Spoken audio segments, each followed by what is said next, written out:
আজকে নন মুসলিম যারা, তারা তাদের সন্তানদেরকে সব জ্ঞান অর্জন করার জন্য সব সময় তারা বলতেছে তোমরা পড়ো পড়ো পড়ো, লেখাপড়া করো, তারা জ্ঞানী হইতেছে।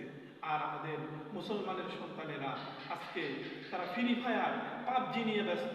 প্রিয় ভাইয়েরা আমার, আজকে আমার সন্তান কোন দিকে যাচ্ছে আমরা কি লক্ষ্য করছি?